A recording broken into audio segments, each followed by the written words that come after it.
Mighty Ape is Australia's entertainment and pop culture superstore with everything from movies, music, games, toys, books, hobbies and more. Mighty Ape is your one-stop shop for the things that matter most. They constantly have hot deals and exclusive promos. And if you visit their website on the click-through banner on fakeshep.net's homepage, then your purchase will help support Good Movie Monday. Mighty Ape, Australia's entertainment and pop culture superstore. Good morning. Good morning. Good morning! Morning. Good morning. Good morning. You mean to wish me a good morning, or do you mean that it is a good morning whether I want it or not? Please go away. Let me speak for the love of God. You're sending my kid in as bait? You better believe I'll be the one taking that shot. Yep, them's fighting words, and you're also listening to Good Movie Monday, the weekly podcast presented by fakeshep.net. How the heck are you? I hope you're prepared for another episode of fun and frivolity, because we've got a ripper one lined up for you. Just as that intro suggested, we're going to be talking about some of our favourite direct-to-video action franchises. And to help us do that, actor Chad Michael Collins will be crashing the show to discuss his starring role in the everlasting Sniper series. That one is right up there amongst my favourites. I can't wait to talk about it. But before I go any further, I can't keep rambling without introducing Ben Helwig, the guy riding shotgun with a tattered and weathered Melways, trying to figure out where the hell we are.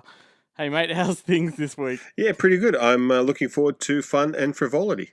Aren't we all? I'm sure everybody is. As per usual, we'll be bringing you all of the latest movie news, physical entertainment releases, and a movie review. Thanks to Guillermo from Screen Realm, Jarrett from Monster Fest, and Adam from the Australian Film Critics Association, as well as those Bonehead Weekly guys. They'll be around for some of their fun-sized frivolity. That's probably going to be the word for the show, mate. It's the word of the day. The word of the day.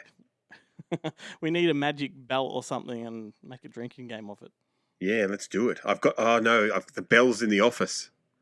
I've got a bell. You have a bell? I've got a bell, but it's in the office. For every time I have to, I get a sale. I ring it and say Serenity now. So it's not like every time you want a burrito or anything like that? Oh, no. Like if we had a service that would bring me a burrito every time I rang a bell, then that would be the most amazing thing in the world. But unfortunately, the Monster Fest budget does not stretch quite that far. Anyway, there's lots to talk about, so let's get cracking. We're actually going to start off with the sad news of Chadwick Boseman's passing. Ben, what the hell is it with this show?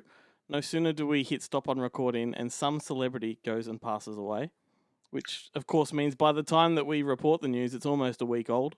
I know, you'd think that they were doing it on purpose, just to spite us.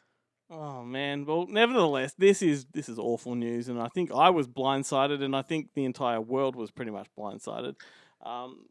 There's no secret that I actually hated Black Panther. I really despised it. But, obviously it's a movie that shot him to start, and that's not to say I don't recognise the impact that it had or the significance that a lot of people place upon it. He was a really good actor. I mean, from all accounts, a great human being too. 41 years old's too young. He was good in Get On Up. He was great in 41. And then 21 Bridges, that last film he did, that's my type of movie. I'm a sucker for those, and that one was really rad. And what was that Netflix one he did? That's something to the king or whatever it was, where he travels to America to find out what had happened to his sister. That was pretty good. I can't remember what that's called. I don't remember that either. I haven't watched it though. I think I remember the poster art, the thumbnail art. Anyway, yeah, but look, there is a bit of a trend because he had apparently had been sick for something like 4 or 5 years, which is about the kind of life expectancy of that particular kind of cancer. But he kept it completely secret. It was the same as Kelly Preston, who had breast cancer for quite some time and kept it secret. So, I guess in today's era of constant media scrutiny, these people have actually decided to keep this stuff private and successfully have kept it private. And so now we're all completely, taken by surprise when they pass. Yeah, I was reading just on just last week that the reason he didn't tell Disney or Marvel was because he was confident he had beat it and was on the road to recovery, or at least would be well enough to make a sequel. And it wasn't until the final 2 or 3 weeks that he realized the severity of what he had. So it's sad. Look, Yeah, no, I mean, that's what happens with cancer. It can you go downhill pretty fast when the time comes. And I guess no one can predict the future. It's I mean, but look, I wouldn't have told Disney if I was him. Even if I didn't think I was going to make it, I would have taken that job and clung onto it with with my two hands, and to hell with the franchise. I mean, I can't help but think that Disney wouldn't have been too nice about it either. No, I can't imagine they wouldn't have cast him in the first place. No way. Exactly right. Anyway, not to be negative for the whole show, so we are a movie show, and it would be disingenuous for us to not pay our respects to someone as influential and decent as Chadwick Boseman. Very sad news. 7 years ago, Nick Styles put him away for life. Boston, you made me famous. Now he's watching I got things to live for. and waiting Somebody's laughing. I can hear it in my blood. for revenge. Now we're even, is that it? We're not even close. So do you know what that TV spot was advertising? Guess you're going to have to keep listening because there are new release movies up for grabs, and later on in the show we'll tell you how to win them. But now let's lift the mood and bring the show back up to that frivolous state that I promised a few minutes ago. Dude, what's caught your eye this week? Like this week, luckily enough, has been the beginning of my favorite time of the year in terms of Instagram and VHSing, and that is the hashtag VHS September. I guess, for lack of a better word, I have to say that twice. It's run by these two accounts, VHS and Kill and Dead Video Media, and basically what they do is they give you a list of 30 kind of categories, and each day you post a VHS in your collection that relates to that category. So the first day, so September 1st was School is Out for Murder, and people were posting stuff like Cutting Class, and I think I put up Mortuary Academy and all this kind of cool stuff. And so each day, so there was School is Out for Murder, A Taste for Flesh, Street Justice was one, Killer Smile, Alien BFF, Robo Romance is one of the categories. What Would Bruce Willis Do? These things they're just a whole lot of fun, and you get to see some amazing tapes. Especially we get some interesting stuff here in Australia, but nothing like the weird and bizarre crap that they got in the States on tape. And so you get to see some absolutely remarkable stuff. So if you're on Instagram, I highly recommend jumping on and following the hashtag VHS September, only one S. It's funny though, because VHS September, it looks great in print, because the VHS September, but when you say it, it doesn't work out that well. No. No. But this is my kind of time, dude. This is exciting. The American VHS though, it was all bloody cardboard sleeves, and it wasn't as exciting as what we had. Yeah, look, I have to say that I was dead set against the kind of the American slips at the start, but now I see more and more of it, and more of the weird and bizarre stuff. The more I'm kind of starting to dig it, and just it is a lot handier the way that they stack up. You can pile those Yeah. babies up nice and neat, and they true. do look really good on a shelf. They're basically DVD size rather than the Australian VHS tapes, which in the big boxes and especially the Roadshow clamshells, which were huge. So you do, it does help you cram a lot more in. And when you're like me and you've got a collection of 3,000 or 4,000, space is definitely a concern. But they do, on a practical point of view, they are the stupidest thing I've ever seen. They literally, you pick one up and it slips right out of the case. If that's not a recipe for disaster, I don't know what is. My years when I was living in Canada were still the VHS years, and the video stores over there for new releases on the shelf, you'd face them out. And inside the display case, they'd all have a big brick of styrofoam inside, just to sort of keep them solid. Right. Yeah. Oh, clever. Oh, Yeah. because they kept the And- cases behind the counter. I never even thought of that. Yep. So, never thought about but the that. cases that you would hire them in or rent them in were the kind of cases we had. The plastic. Right. Like back in the day, like Video Flash and stuff used to do, where you'd get the kind of the sell-through size case with a printed Video Flash cover. So you couldn't you had to like memorize the back of the cover and know exactly what it is that you're looking at before you took it home, because you wouldn't get to look it up again. This was before the internet too. So if you didn't know what offerings was when you hired it, the only way to find out was by actually watching it. Yep, exactly right. Oh, mate, I love the nostalgia that we trip fantastic on this show. It's great. It's a rabbit hole that I am more than happy to have fallen down. Excellent. Well, let's move on to more of that fun stuff. But first, we'll let Jared have his time, and then after that, we'll have a good yak about some DTV action movies. Hey, this is Jarrett and welcome to PE Class. Now, it's another odd week for home entertainment this week, as there's only one distributor releasing films on disc. That distributor's Roadshow, and first up they've got Bad Education. Now, this film is getting only a DVD release. It's a surprisingly funny drama from HBO Films with Hugh Jackman and Allison Janney. It's inspired by true events and features another standout performance from Jackman. The film itself surrounds the single largest public school embezzlement scandal in American history. And no, it's not that recent one with Lori Loughlin. Now, what stars John Malkovich, Michael Douglas and Toni Collette? It's been shelved locally since 2017, and it's bound for a DVD-only release. Well, it's the critically panned Unlocked. Now, this is a film that concerns a biological terrorist attack on London, and it seems like apt timing for it to be released on disc. Then lastly from Roadshow is their only title that's coming out on DVD and Blu-ray. It's a new entry in the animated world of the DC Universe, Superman, Man of Tomorrow. And it's like Ryan Murphy produced this effort, as you got Darren Criss voicing Clark Kent / Superman, and Zachary Quinto voicing Lex Luthor. So that's it for new releases this week. However, I would be remiss if I didn't mention the news that Umbrella will be releasing Monkey the Complete series to Blu-ray in October. That's right, both seasons of Monkey, and it includes, I think it's 13 or 14 lost episodes that were redubbed by the original English voice cast back in 2004. So this is the absolute definitive Monkey release, and it's going to be in high definition. It's headed to disc this October, and when it releases, I'll have a few more details to share with you. So until next time, stay physical.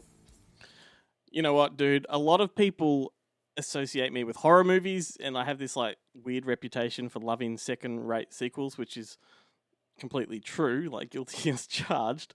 But most people probably don't know that, DTV, that being direct-to-video action movies, are much more my thing. Like, they're my favorite thing on earth, I think. Your jam. Particularly the franchise ones that sort of, become progressively poorer as it goes on. I don't know why. The budgets go down and the stars become less and less well known. I mean, what about you? I'm sure you're the same. I mean, if you're already on Tim Wynorski and Sedaris, then you can't not be a fan of these type of movies. No, I love a good part 4, 5, or 6 of a franchise when things get really weird, when like no one's watching and so the people who pay for them aren't really paying attention. They just need more grist for usually the VHS mill. A lot less so in the kind of DVD days, but it was big thing in the from drive-in to VHS, where they were like, Kickboxer, that did well. Let's make 5 more of them, and even if they only have a tenuous link to the first one. Well, okay, you brought that up. So Kickboxer, that's where we're going to start. All right. This is a franchise I love. Like you said, there are 5 installments in the original series, plus 3 remake sort of, installments. I guess, are the other Kickboxer remakes, do they lead into American Kickboxer, or was American Kickboxer its own weird side franchise? No, the Kickboxer, the new remake trilogy is new, like as in 2017, 2018. Oh yeah, no, yeah. Yeah, no, I'm talking about the original one, but there was another franchise called American Kickboxer. No relation. No relation at all. Okay. No, so just cashing in on the name. I really adore this one. The Sloan Saga, I'll call it, is number 1 to 5. It's great stuff, and on a rare occasion, in my opinion, the second installment here is far superior to the first. Very few people will agree with me. But hey, it's also my favourite Albert Pune film, so, there's that. There's that. All pretty strong sequels. The fourth one is probably the weakest link, which is also an Albert Pune film. But part 5 is the real doozy here. It's really overlooked and underrated, but I absolutely love it. It's got Mark Dacascos in it, and he's always value for money, Mark Dacascos. Mate, it gets to the point in the series where obviously the lead characters from previous installments don't come back, so they invent a new character, and the link is so minute that he's just the best friend. Yeah. Who just sort of decides to open up a kickboxing dojo or whatever it's called, just because his mate was, Because why not? And just gets into random trouble. I mean, that was the thing. I love it. Like, so many of these franchises are based off Van Damme films. Like, far less so than like Schwarzenegger or Stallone. But Van Damme seemed to be the king of the starring in the first of the franchise, like the Bloodsport spin-offs. I remember, like, the second one take place in a prison. Like, he's no, that was the fourth one. The fourth one was in the prison. No, yeah. I thought what's the second one then for Bloodsport? I thought Bloodsport the second one was the fourth one. The fourth one's called Dark Kumite, but the second one has Pat Morita from Mr. Miyagi, and it's got Daniel Bernhardt, I think his name is, and he's a Van Damme lookalike, and it's practically the same story. He goes back to the original Kumite. To the Kumite. Yeah. To win the title for his Shidoshi that he just won the year before. Like, who's he proving it to?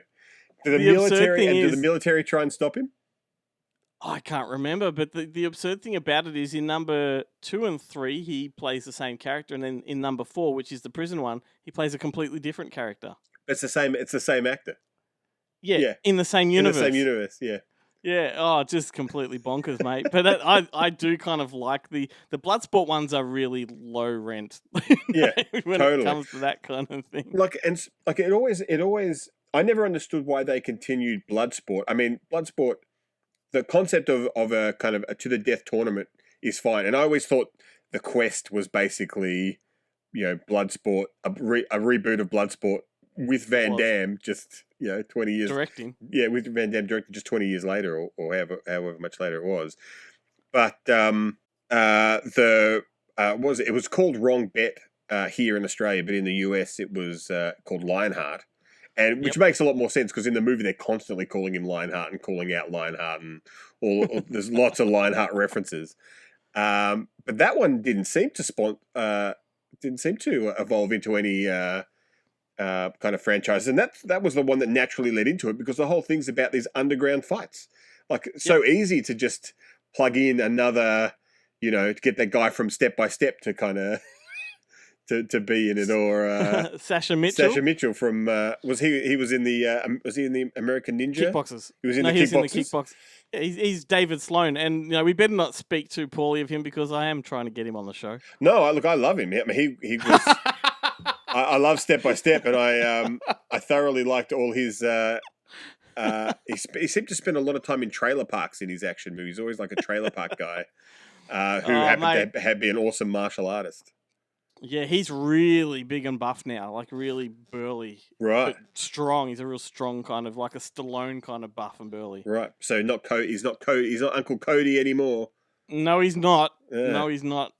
Oh, geez. But then, I saw Patrick Duffy in one of those Hallmark movies that I've been watching recently, and he is not the dad from Step by Step either anymore. He's changed dramatically as well. So Patrick Duffy, onwards and upwards.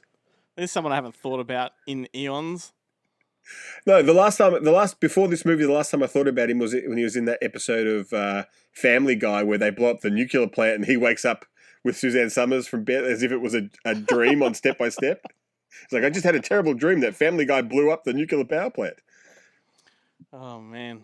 Anyway, here's a few more that, in my opinion, the later sequels are kind of better than the early ones. You got the Universal Soldier. That's an interesting franchise. Yeah, look, that's not hard. I never liked the original Universal Soldier, which I know is going to earn me a lot of strange looks. But I much preferred the kind of the later reboot when they brought back both Van Damme and what's his name? Dolph Lundgren. Dolph Lundgren. Yeah, the last two films were directed by Peter Hyam's son. I can't remember what his first name is. They are brutal and they are excellent, And what was it? DTV movies. Was it the third one? Was a third one that had Yep. that starred Chandra West, or was she in the second one?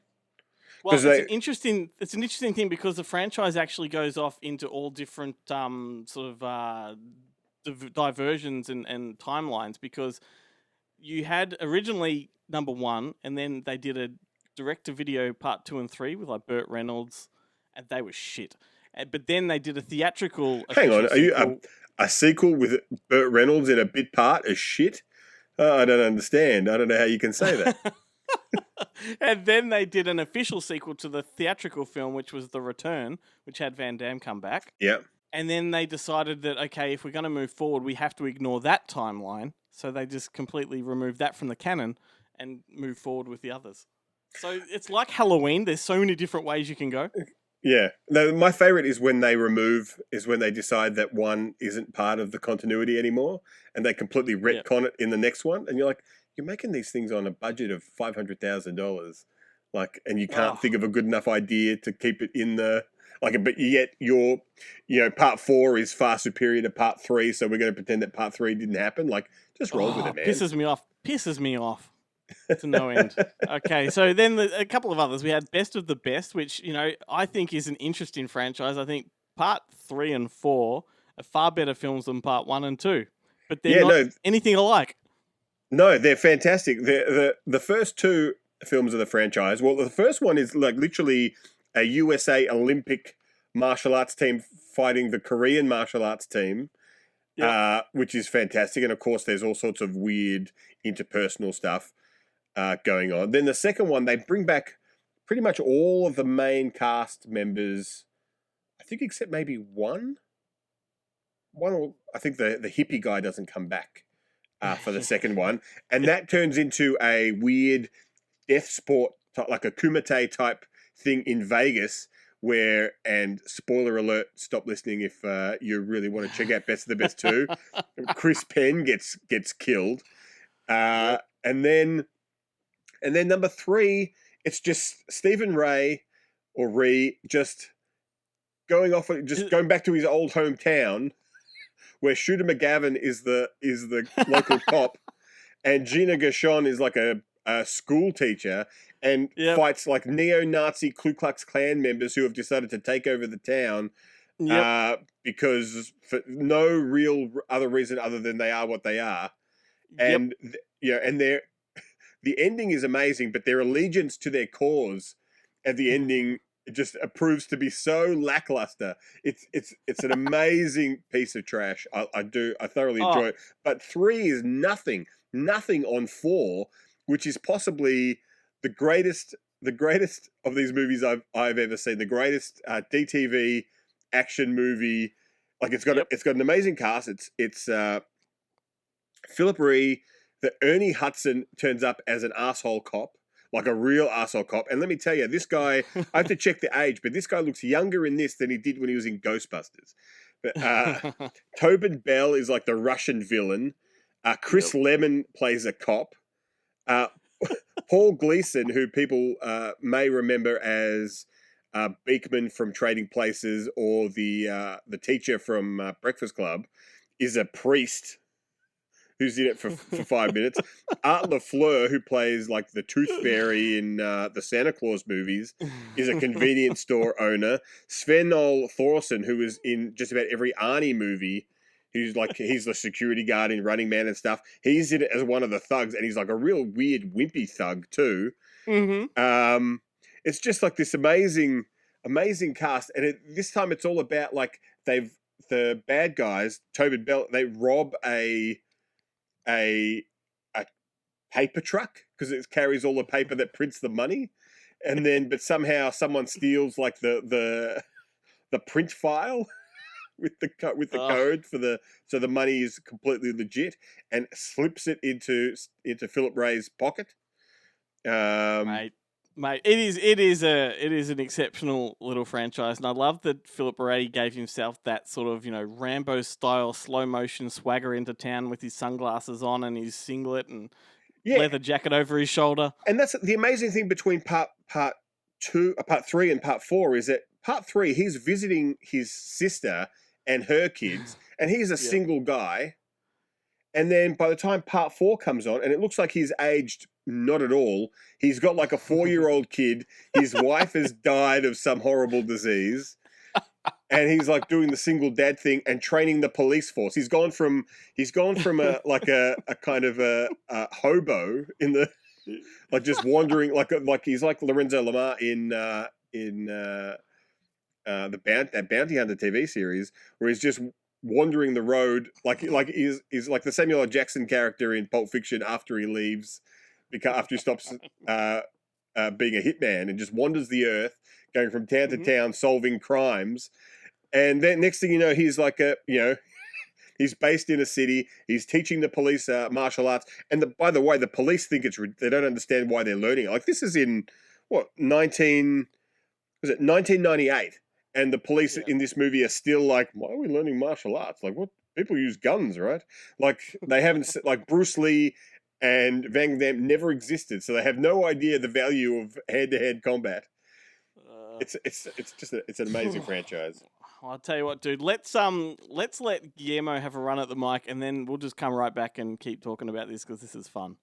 What's happening, everybody? Guillermo here from ScreenRoam.com again. Happy to be back on Good Movie Monday. Let's talk a little bit about what we've covered on the website in the past week. Starting off with some celebs that have been hit by coronavirus. Dwayne Johnson and his entire family were diagnosed with coronavirus. Dwayne Johnson took to social media to reveal that he and his family all contracted COVID-19 from very close family and friends. In a solemn 13-minute-and-a-half video, the wrestler turned Hollywood superstar shared their diagnosis and how the virus has affected the family for the past 2.5 to 3 weeks now. As for the symptoms, The Rock said that his 2 little girls experienced sore throats, but said it was a little bit different for both he and his wife. He said, I quote, "We had a rough go."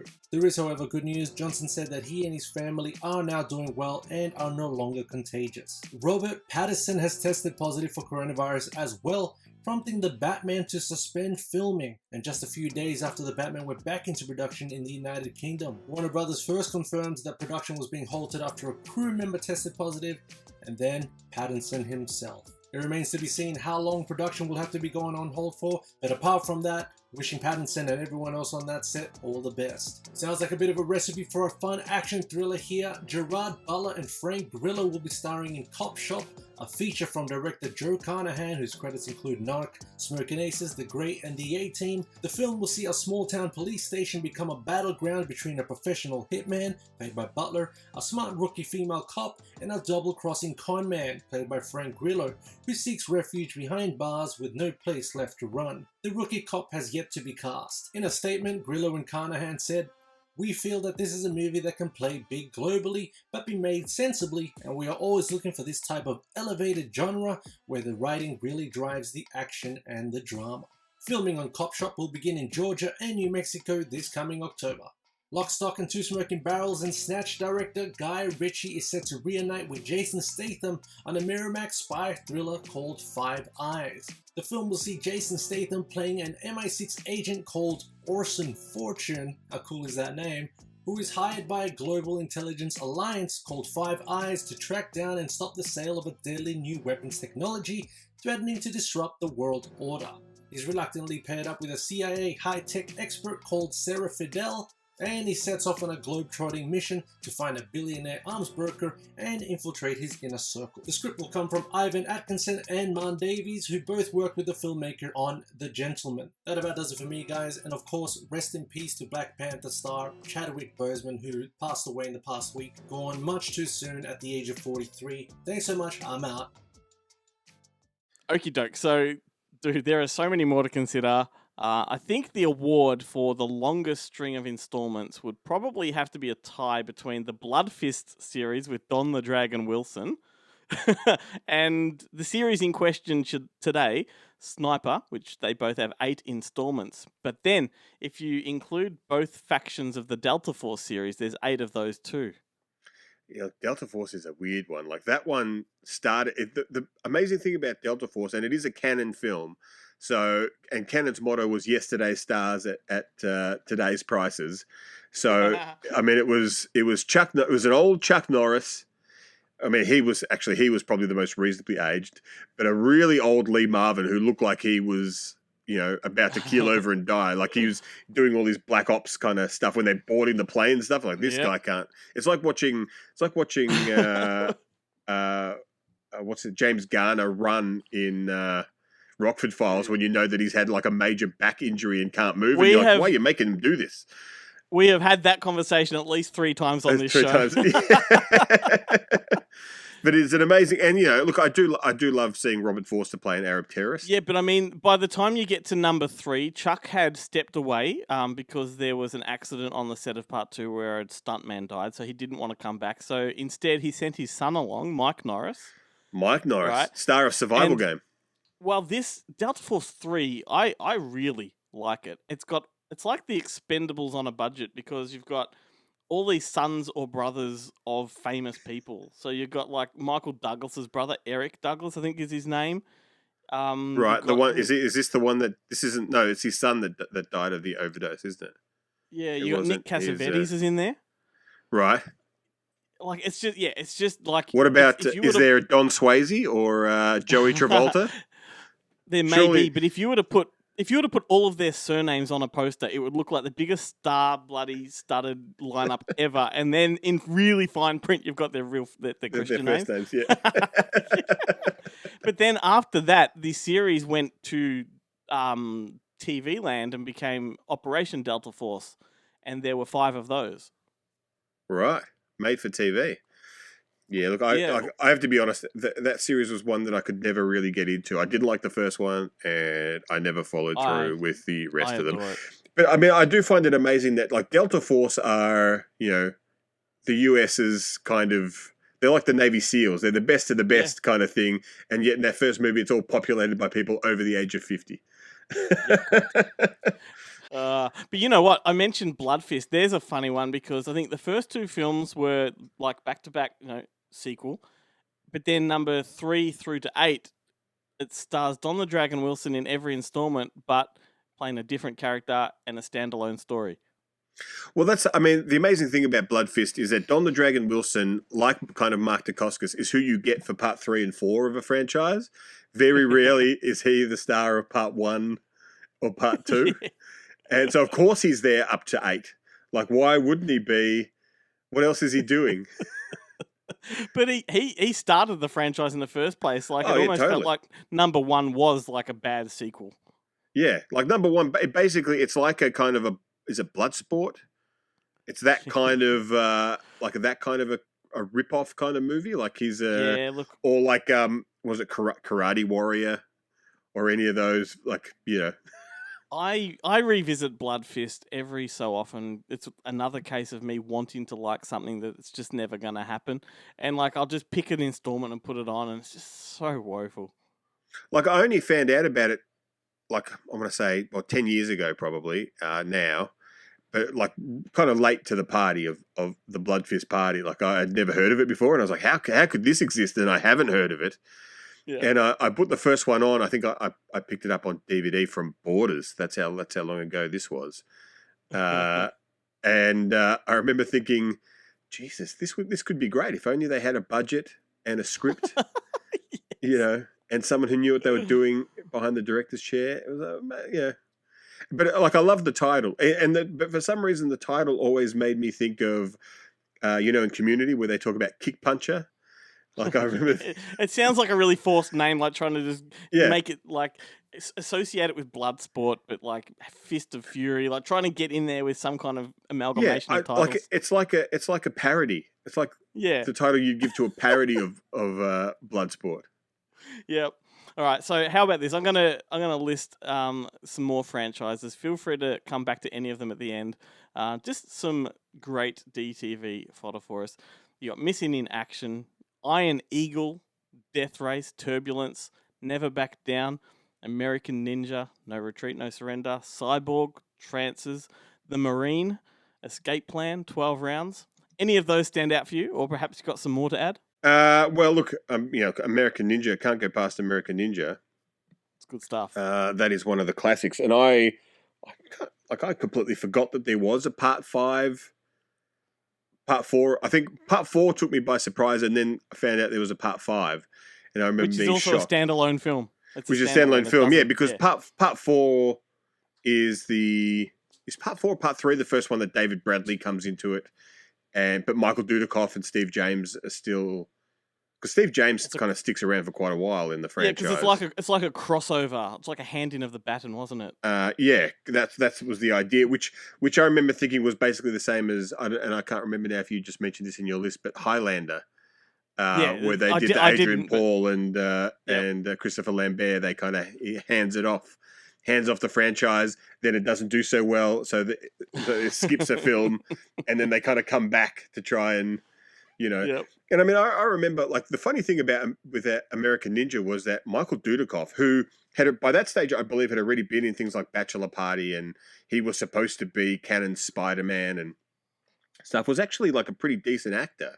And yet in American Ninja, the performance he delivers is almost catatonic. Yeah, like, the action scenes and stuff are great, but the actual parts where he has to deliver dialogue are horrendous. And it's like he's got no personality. But then you see him in other stuff, and you're like, so someone's kind of playing funny buggers with him, and that's why I think, he kind of thought that Cannon were destroying his career, and like, it's no surprise. But I mean, look, part 2 for me is the best of that franchise, when the Marines are all wearing like pink crop tops and going surfing, and none of them are actual Marines. And so Rick Rosovich is in it. Number 2 is the one where they go tropical, right? Yeah. Yeah. Yeah. Because where else? Like that, but they all, like, never mind that ninjas are Japanese. Like, let's forget that thing, because really we all know that the Philippines is the home of ninjutsu in the American Ninja franchise, and that's where all of these movies seem to take place. I'm sure the fact that shooting there was super cheap has nothing to do with it.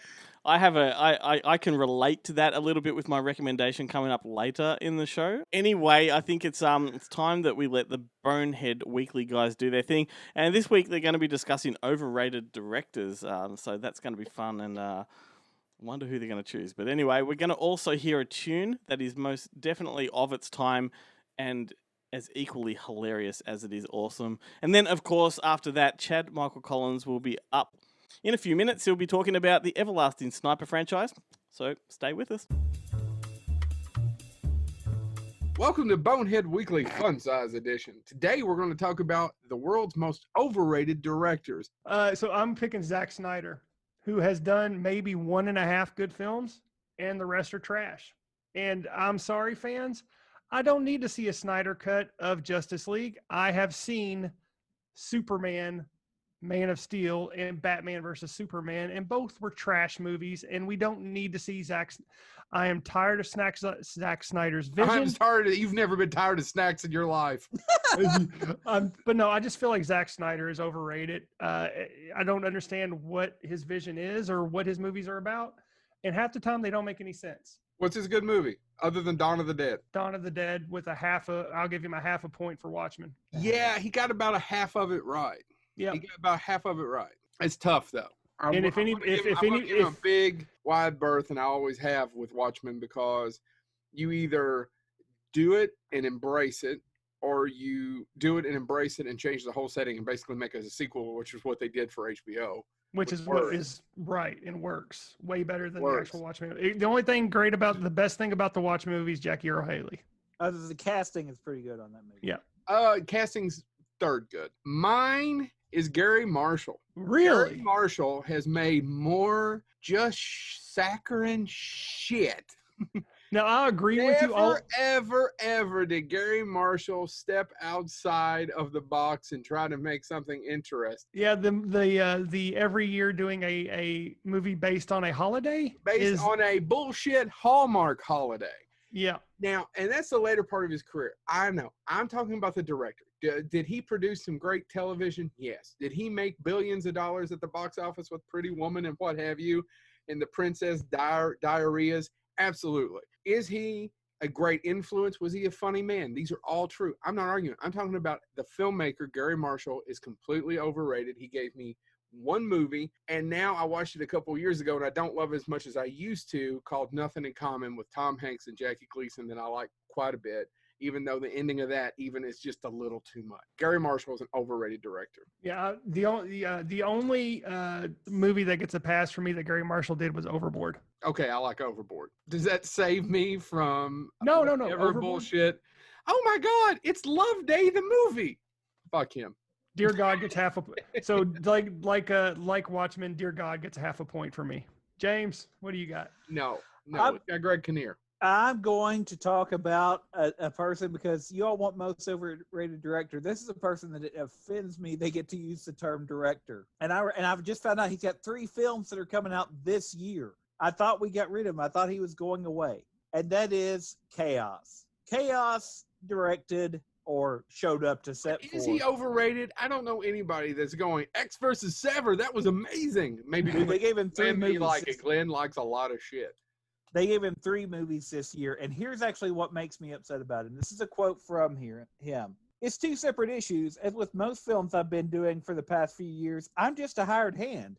That means I don't have any real input in the key issues that go into being a director. That's probably true. Then why are you signing? But you know what I'm saying? Don't you need to, well, I get that. And by the way, I would be a hack director too. I'm not getting 3 movies this year. I mean, say what you will about Gary Marshall. He's not over yet. They're probably not all going to come out this year if I get 3 pictures. You're going to have a hard time shooting them in our current COVID environment. But I think say what you will about Gary Marshall, but he can frame a shot. And even though it may be Love Day, at least you go, oh, okay, you can tell me the plot. I saw Ballistics X versus Sever in the theater, and I've never actually wanted to walk out of a movie more in my life. It's just a terrible film. And the directing does not help. Like, it could have been okay Sunday afternoon action film. It is not. And if anybody's offended by that, Joe's fault. No, I think you picked the less controversial of the 3 of us. Pretty much all of his movies. All of his movies suck. Who's that hick talking shit about Chaos? I don't know. Some people like The Driver. Have you seen The Driver? No, and I don't plan on it. The Driver is about a guy that has to drive during the zombie apocalypse. Well, at least it's not the red violin. And thank you so much for tuning in to Bonehead Weekly Fun Size.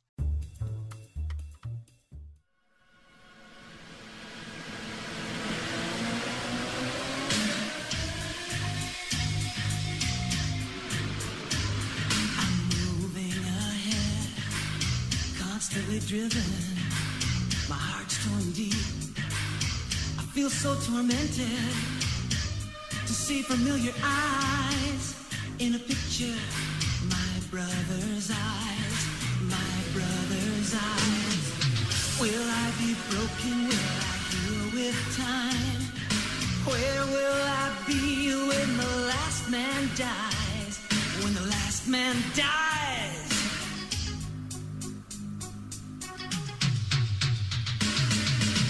Suns will set and suns will rise, but I still see my brother's eyes. Suns will set and suns will rise, but I still see my brother's eyes. Suns will set and suns will rise, but I still see my brother's eyes. Suns will set and suns will rise, but I still see my brother's eyes.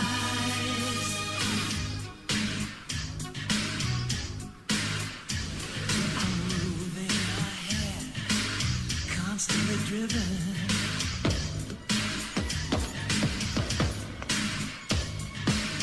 To see familiar eyes in a picture,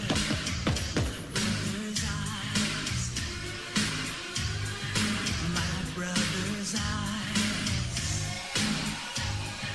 my brother's eyes, my brother's eyes. Will I be broken? Will I heal with time? Where will I be when the last man dies? When the last man dies.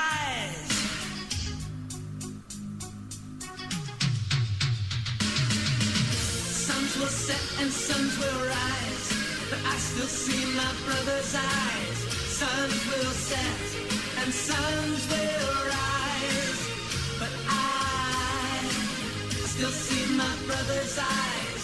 Suns will set and suns will rise. But I still see my brother's eyes. Suns will set and suns will rise. But I still see my brother's eyes.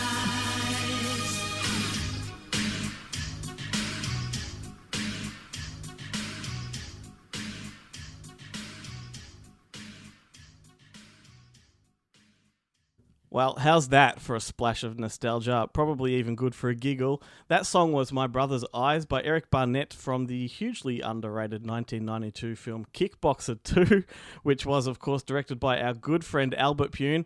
It's also one of my favourites of his 50-something films, and if we're lucky, we will have the pleasure of chatting with the entire movie's cast on the show sometime soon. But speaking of movie tough guys, right now we've got the star of the recent new release, Sniper Assassin's End, which is the kick-ass 8th installment of the ever-popular Sniper franchise. He's also one of the lead stars from Call of Duty Modern Warfare. I'm talking about Chad Michael Collins, who is on the line right now. Hey, Chad, how are you, mate? I'm great, man. Thanks for having me. Let me just set the record straight. I'm a pretend tough guy at best. Well, we'll get to the bottom of that in a moment. But thanks for crashing the show today. As an unapologetic fan of the Sniper films, it's a huge pleasure for me to be talking with you. Well, thank you, man. I really appreciate that. And I don't know if you're a gamer as well, but Call of Duty Modern Warfare and Sniper are just really fun feathers in my cap that seem to kind of intersect in a weird way. So it's Brandon Beck, they certainly Alex do. Echo 31. Yeah, it's been a lot of fun. So right off the bat, I have to ask this question first. How the hell does an 8th installment of a franchise, how is that also the best of all the sequels? I don't know, man. I always make the joke that we're trying to keep pace with the Fast and Furious franchise and just see how long we can go. Who can who's got the biggest gas tank, metaphorically speaking. But yeah, we've been around for a long time, man. 25 years, plus at this point. And Sniper Assassin's End was really fun because it felt a lot different than any of the 7 that came before it, and kind of taking things off in a new direction, which is always welcome. Anybody can just kind of crank out endless, mindless sequels, but I really love this last one because it did seem to have a totally different style, tone, feel, subject matter, that sort of stuff. So, hopefully we keep going in that direction. Yeah, well, I think there's sort of a back to basics thing going on about it. All of that, the political tangles have been stripped away, and I think it kind of returns the series to its rough and tough origins. Yeah, we that was one of my favorite things about this last one is we got back to the dirty fighting. We got back to the hand-to-hand stuff. We the movie's called Sniper, right? We're gonna have guns. There's gonna be there's gonna be all sorts of that action and that drama. But I really loved getting, like you said, rough and tumble with this last one, Sniper Assassin's End. A lot of fight scenes, a lot of hand-to-hand stuff. Really, really, really fun choreography that we had sprinkled throughout the entire movie for all the actors and all the cast. So, that's what you sign up for, right? You want your popcorn, you want your fists flying, you want the bullets flying. And I thought we delivered really well on the last one with all that. Damn straight, couldn't agree more. And I do want to talk more about the movie, but first I want to go back to your first entry in the series, which was the 4th film, Reloaded. And I think Reloaded was a really appropriate name because, it revived the series. I think part 2 and 3 at that time, for all their merits, felt like DTV fodder, whereas Reloaded felt as though it could have played theatrically at the time. If it had have come maybe at a different moment in time, it could have played at cinemas. How did you land the lead in this previously established franchise? I did a movie, an Oscar-winning film actually, called Lake Placid 2. It was one of my first kind of big breaks, playing a lead role, and that was kind of a sci-fi channel, NBC Universal sort of production that they did with Sony. And the producer of that movie was a great guy, and he had always wanted to reboot the Sniper franchise. It had been kind of just collecting dust, after Sniper 2 or Sniper 3, it had been years since they'd done another one. So he originally came back to me because he liked what I did in Lake Placid 2, and he had this kind of origin story in mind where I would play young Tom Berenger in Vietnam flashbacks and stuff like that. But Mhm. that idea got scrapped, and a few years after that, I heard back from them that they were just going to reboot the whole thing and see how it did. And that was I was lucky enough to stay in his mind as a kind of a young version of a Tom Berenger in that way, and looked enough like him to play his son. So I'm very, very grateful for Sony thinking of me in that way, and that was a blast, And I got on a plane to South Africa, and we shot Sniper Reloaded. Amazing. And how do these franchises work? Like, who decides that it's time for another installment? And how are they written? Are they retrofitted spec scripts, or are they commissioned specifically for the series? That's above my pay grade. The Sony overlords, do all that sort of stuff behind the scenes. I just tend to hear from them when they're ready to spin another one up, and it's always a really wonderful phone call to get that we're going to be back in the saddle, because as like long running franchises, there's no guarantee you're going to keep going. So there's a part of you that hopes you do, but then there's other part of you and be like, wow, this could be the end of the ride, and I could just never hear from them again. You just never know how it's going to play out. So it's like I said, it's always a welcome call and an email. Very, very exciting to hear when we're going to spin another one up, and I hope that I keep getting those calls. I was about to say, there must be no hesitation whatsoever when they call. Not at all. I mean, I grew up with G.I. Joes. I grew up on 80s and 90s action films. So, and I remember the first Sniper. I grew up on the first Sniper movie. I remember that iconic opening with Tom Berenger rising out of the shrubbery with a ghillie suit, and the chopper touches down. And that was very formative to my movie going experience, back in the day. So it's just kind of surreal to wrap your head around me being a part of 5 of these movies, playing Tom Berenger's son. It's a really fun full circle journey for me. Oh, absolutely. I think and one thing is about the show that we host here is that we are all about retro 80s, 90s sort of action movies or genre films, if you will. So I think we're the kind of people that keep this franchise going. I think the people that love the 80s and 90s. What do you think it is about the Sniper series that keeps it so popular after so many installments? I think that there's a bunch of things. It is, like I said before, it's a popcorn movie. It's fun. It's as advertised, right? If the movie's called Sniper, you know what you're going to get. And if we can kind of surprise and delight you with a few of the other things we throw in there, that leaves for a satisfied customer. And we've always been able to put together pretty good casts. It's always nice to have Tom and or Billy back in the fold. These kind of that touch of nostalgia going back to the original movie as well. So I don't know, man. I feel like those lower budget action movies always find an audience.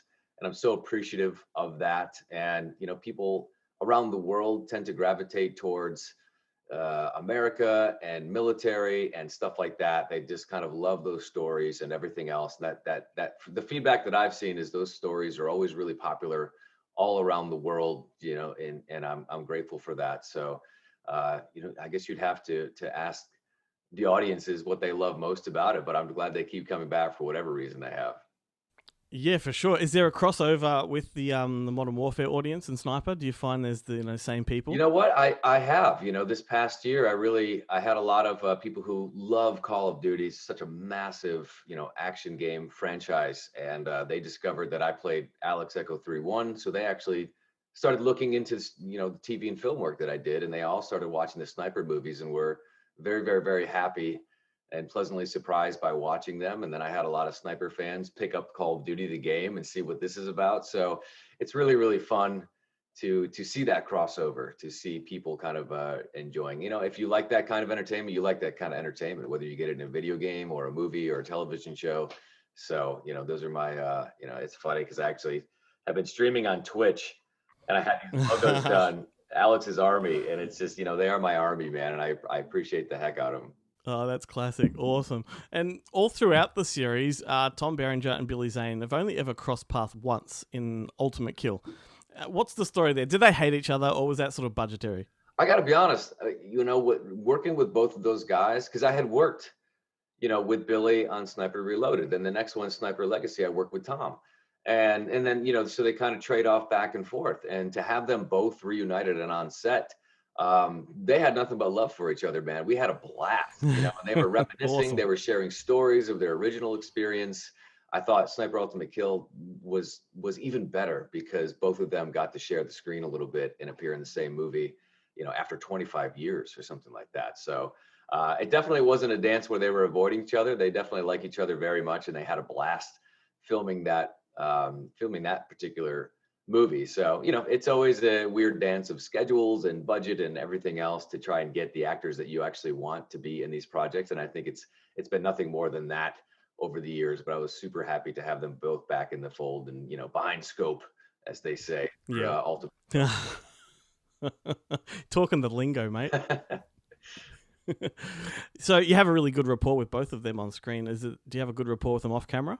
I love them both, man. We always have a blast. He's an iconic actor. He's been in so many great movies that I grew up with and still continues to do great work to this day. So I just love hearing his stories. You can learn a lot from those legendary actors just by listening and taking all that in. And Billy's he's just such a fun, charming guy. He's got a wicked sense of humor. It's all laughs, before action and after cut. It's all just a clown show, man. We have so much fun. And I love them both dearly. Well, they're physical movies too. And I apologize if this is a really typical question, but how much of the stunt work is yours? I do as much as they let me do, and they usually don't have a problem letting me do most of it. So I would say across all the franchises, 95% of that stuff is me. There are a few scenes and a few memories where stuff is really kind of hairy, throwing me down a mountainside and whatever. They wouldn't let me do stuff like that. And I've always had really great stuntmen, stunt doubles to work with. But I don't know. I feel like for editing purposes, for the finished product, if I can be in there as much as possible, it just lends to the realism. You don't have to pull back into this wide shot where you don't really know who it is. And you're looking for the subtle differences. So I like to offer that. And I honestly enjoy it. I really like fight choreography. It's a fun dance. And it's a kind of a really, it's a cool thing that I enjoy in my real life. I used to do a lot of MMA on the side, kickboxing, boxing, stuff like that. So it's just an extension of what I enjoy doing, for fitness and as a hobby anyway. So I always try to do as much as I can. And they've been pretty good about letting me do that.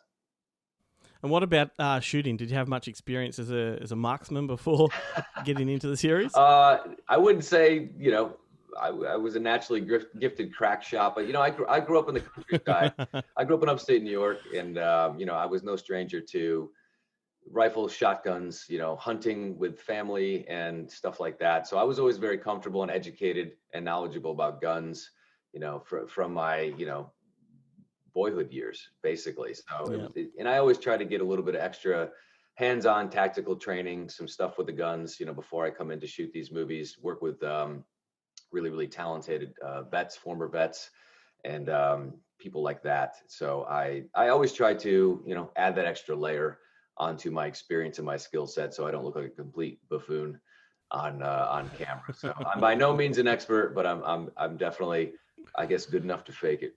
Awesome. Well, finally, and it's probably the question everyone wants to know, is there another chapter on the way?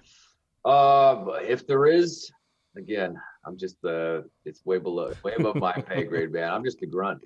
I'm like Brandon. I show up where they need me, and I get boots on the ground, and we take care of business. So I don't have any intel on that, sadly, but I do think the last one was really well received. We had a great release, a great launch.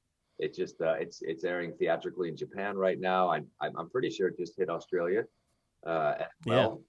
So I think that if all indications point towards the successful release that I think it has been, hopefully we can get another one under our belts in 2021. Well, I can't help but get a sense that it's probably been the most popular of the sequels so far. It sort of seems to be out there a lot more prominently than the previous one. So, but to everybody listening, Sniper Assassin's End is now available on home entertainment, both physical media and digital. If I haven't talked it up enough already, then go out and check it out and see what I'm on about. Chad, you've been an absolute rock star, mate. Thanks for taking the time out of your day to join the show. It's been a pleasure. Man, it's my pleasure. And it's a joy to hear that you dig the franchise and you really liked our last one. We're proud of it. Yeah, for sure. And so you should be. My fingers are crossed for a 9th installment. But in the meantime, take care, mate. All the best. And thank you. Thank you. Hey guys, it's Adam here from Adam's Just Seen with another Good Movie Monday recommendation. This week I am going off-brand and I am recommending a sports movie. Yeah, that's right, a sports movie. Even though I can look occasionally a bit jocular, depending on how much I'm working out, I don't like sports. I am a card-carrying member of the Nerd Brigade, but I like boxing movies. And maybe it's because, that you're stripping away all these kind of technicalities and rules and this and that, and it's people just slugging it out, and what could be more cinematic than that. And for my money, the best boxing film that has ever been made is Ron Howard's Cinderella Man. And yes, I have watched all the boxing films. I get it. Rocky won Best Picture. It's a complete classic.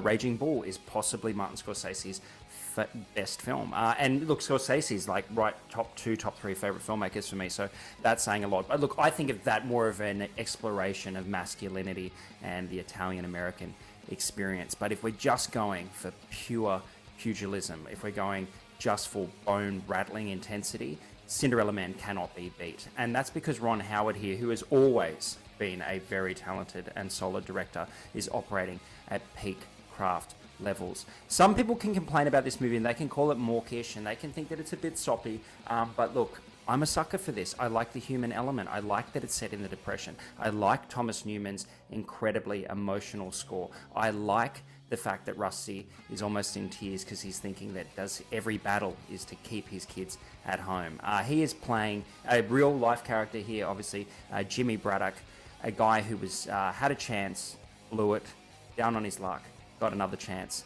and did pretty well with that second chance. So look, sports movies, it can be a bit formulaic and you can kind of know where they're headed.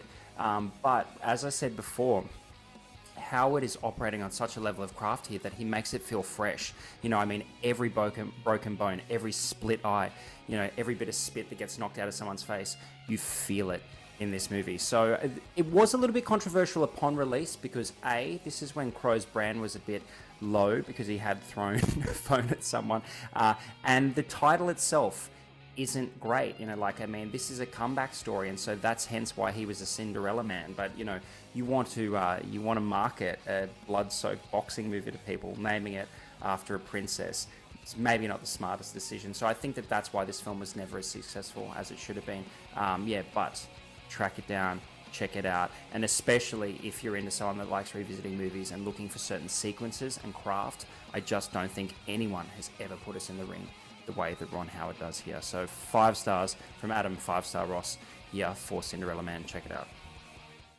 Earlier in the show, we played a TV spot from the 80s, and if you think you know what that movie was, then all you have to do is email me at glenn@fakeshemp.net. First 2 correct winners will win 2 brand new releases from Eagle Entertainment. We're giving away copies of The Standoff at Sparrow Creek and We Die Young, both some action kind of movies, I suppose you would call them. So be quick off the mark and send your answer to glenn@fakeshemp.net. And like I said, if you're the first 2, you're going to win. All right, now we recommend 1 movie each for you to check out. And if you're keen, then we would love to get you onto these titles over the next week and hear your thoughts about them.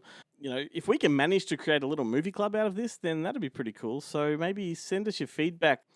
We'd even get you on the show maybe to talk about these movies. So leave your opinions in the comments section of wherever you're listening to the show right now, whether it's on Facebook, Podbeans, iTunes, Spotify. I don't even know if they allow comments, but whatever the case, drop them. Anyway, I went first last. Who went first last week? You or me? I think you did. I think you went. I think you did, but that's all right. Agree to disagree, but you go first. That's fine. Actually... No, because you talked about roadkill last week, but that's fine. Mate, you do it. I insist. You go first. Okay. Me go first. All right. Ladies first. I'm happy to take that position.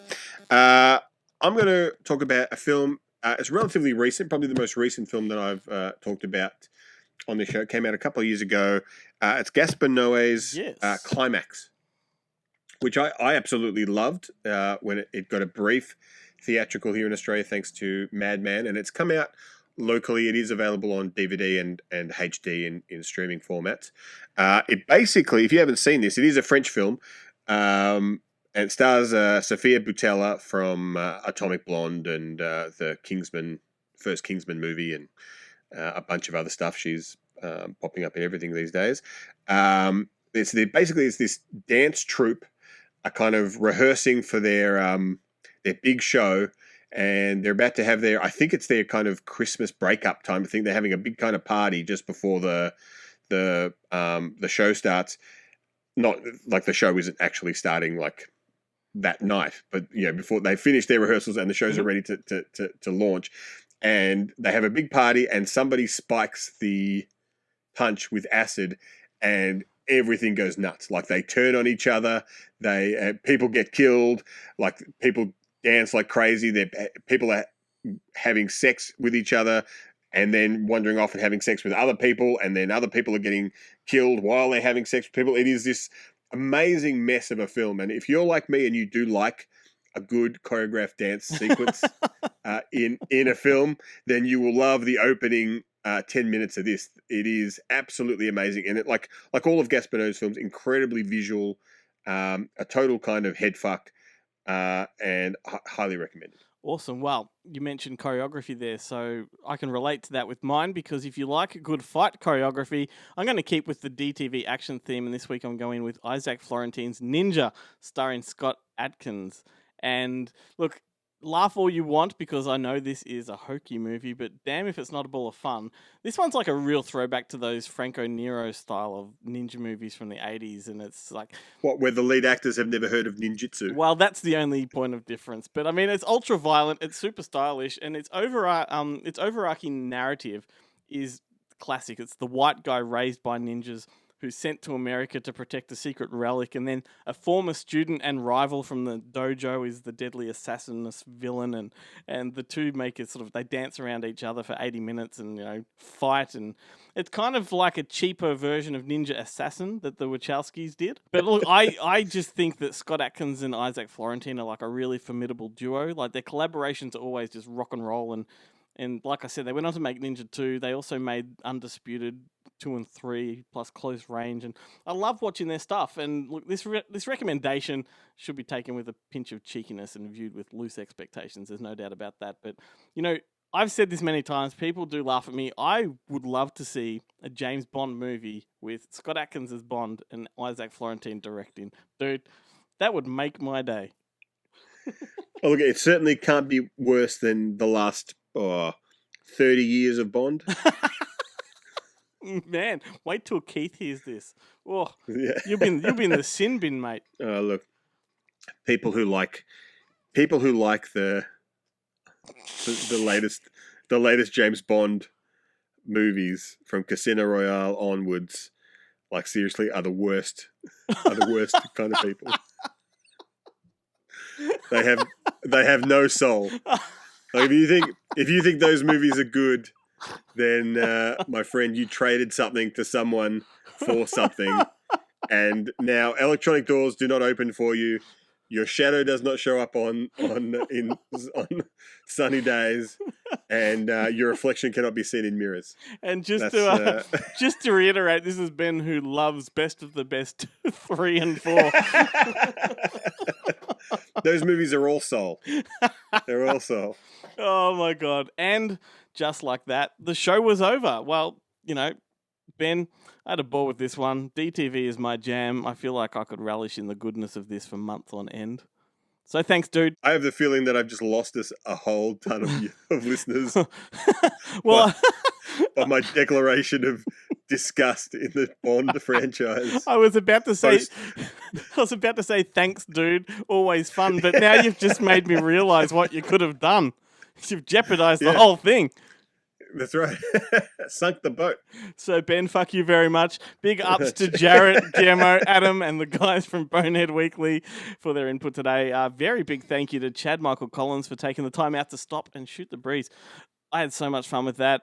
He will be joining me on Tuesday night for a video round of Rapid Fire, so please make sure you like and subscribe us on Facebook and YouTube to see that one.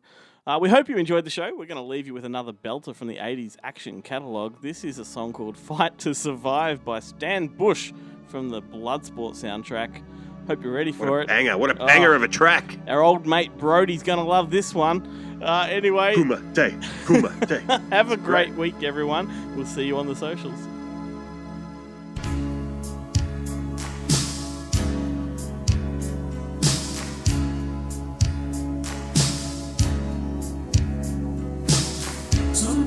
sing